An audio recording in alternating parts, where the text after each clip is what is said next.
उठाएंगे। और जो नर्स ये कह रही है ना कि अगर रेनू ने ऐसे कह दिया कि अगर तुम्हारी बेटी, मैं बोल रही हूँ मैं रीटा सोलखे बोल रही हूँ, अगर उनकी बेटी 15 मिनट उस डॉक्टर के अंदर होती सारी नर्सों की, तो फिर क्या होता। उन्होंने उस बेटी को अपनी बेटी समझा ही नहीं। अगर पहले की तो सभी को पता था कि ये डॉक्टर है कैसा। जब डॉक्टर ऐसा था तो दोबारा तो वैसे रखा गया, जब उन्हें से बोल दिया अरे तुम्हारी बेटी के ऊपर बात आ गई तो तुम्हारी बेटी होगी, क्या वो किसी की बेटी नहीं थी। आज वो बेटी बेचारी किस हालात से जूझ रही है, उसका परिवार वो कि जो इसको फांसी की सजा हो, हमें न्यायपालिका पे पूरा विश्वास है कि अब की बार ये बचने वाला नहीं है।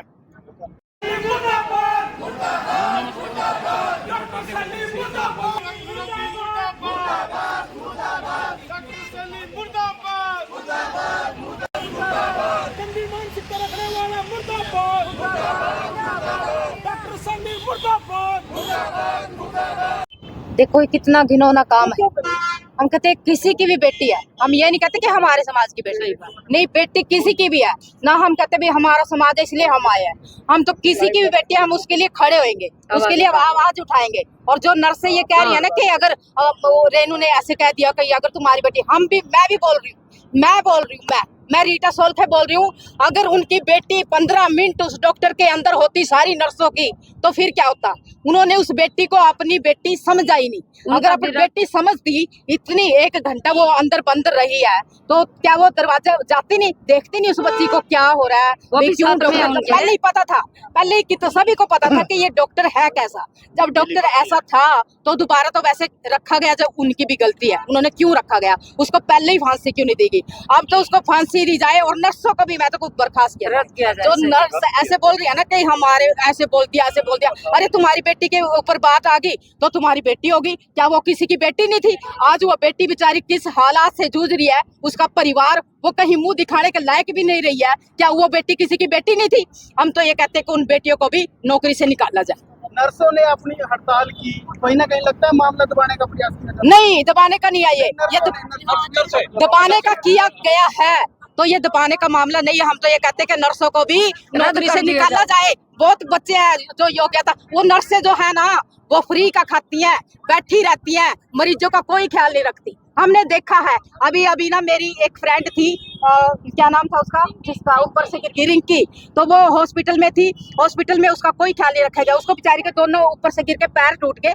और उसको जब उसके बाथरूम की पाइप लगी हुई थी तो कहते भाई उसको नर्स को बुलाया गया, भाई परेशान होगी, पूरी रात बाथरूम नहीं किया। कहते भाई उसको बुलाया, नहीं आया। पति ने कहा भाई हमारी फाइल दे दो, हम तो वापस तो दूसरे हॉस्पिटल में जाएंगे। तो नर्स को बुलाया गया। नर्स कहती किसने कहा तेरे को पाइप लगाने के लिए, चलो तुम जा सकती हो ऐसे। उसको रोना आ गया, कहते मेरे पैर टूटे पड़े हैं, मेरे को 4 बंदे उठाते हैं और मैं कैसे आ जाऊंगी। वो आराम से इतनी बदतमीजी से बात करती है ना, उनको गालियां तक देती है। वो उनको नौकरी से निकाला जाए। और जो बच्चियां हैं, बालक हैं, उनको क्यों रखते हैं ऐसी नर्सों को, जो मालिक को अपनी बेटी, दूसरे की बेटी को बेटी नहीं समझती, अपनी बेटी बेटी हो जाती है। नहीं भी उनको भी निकाला जाए नौकरी।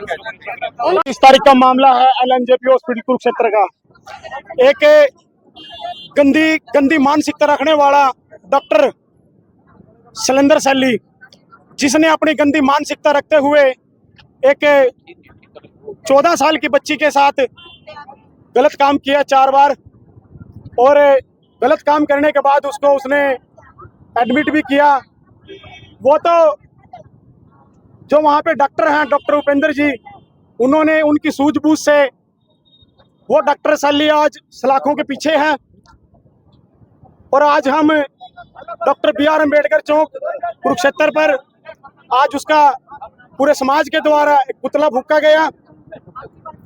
और ये हम हरियाणा सरकार से मांग करते हैं कि इस गंदी मानसिकता रखने वाले गंदे डॉक्टर की डिग्रियां रद्द की जाएं, ताकि ये कल को ना किसी और को ऐसा कुछ गंदी मानसिकता रखे। और हम मांग भी करते हैं कि जो इसको फांसी की सजा हो, हमें न्यायपालिका पे पूरा विश्वास है कि अब की बार ये बचने वाला नहीं है। हम न्यायपालिका से भी मांग करते हैं, हमारा पूर्ण विश्वास है न्यायपालिका में कि इसको अब ये बचने वाला नहीं है। और अब जो आज जो ये पुतला फूंका गया है, हम प्रशासन से मांग करते हैं कि जो ये डॉक्टर उपेंद्र है, डॉक्टर उपेंद्र को भी सुरक्षा मुहैया कराए और उस बच्ची को भी सुरक्षा मुहैया कराए, और जो ये डॉक्टर है इसकी डिग्रियां रद्द की जाए और इसको फांसी की सजा दे। हम ये मांग करते हैं हरियाणा सरकार से। डॉक्टर उस बच्ची की आवाज उठाई थी, उसको इस्तीफा देना पड़ा। कैसे देखते हैं इस चीज को आप? करते हैं आप लोग क्योंकि इस्तीफा जो दिया? नहीं, बिल्कुल डॉक्टर रेणु भाटिया ने वहाँ पर कुछ गलत नहीं बोला। उन्होंने अपनी भावनाएं व्यक्त की थी कि जब एक गरीब परिवार की बच्ची आपके पास आई है तो आपका भी फर्ज बनता है उसकी देखभाल करना, कि आपका भी फर्ज बनता है। वहाँ पर जो इतनी घिनौनी हरकत हुई है वो तो शुक्र है उस डॉक्टर का, और आप जैसे पत्रकार बंधुओं का मैं तहे दिल से धन्यवाद करता हूं जिन्होंने इसको उजागर किया और एक गंदी मानसिकता रखने वाले एक डॉक्टर को आज सलाखों के पीछे डाला। समाज ने जो वहाँ पे ये घटनाक्रम हुआ है डॉक्टर शैली को जिन्होंने नौकरी में रखा, तो उसके खिलाफ भी मांग करते हो? नहीं, मैं एक और प्रशासन से मांग करता हूं, हरियाणा सरकार से, कि हरियाणा सरकार इसमें संज्ञान ले कि जब ये पहले भी 2012 में, 2018 में, इसने 2016 में 2-3 इसने घटनाएं ऐसी घटी हैं और दोबारा फिर इसको फिर नौकरी पर रखा गया, तो उसकी भी जांच हो।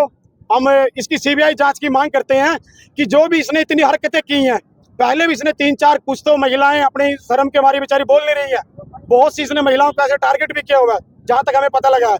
तो हम मांग करते हैं कि इसकी भी सीबीआई जांच हो और इसके खिलाफ सख्त से सख्त और भी कानूनी कार्रवाई हो।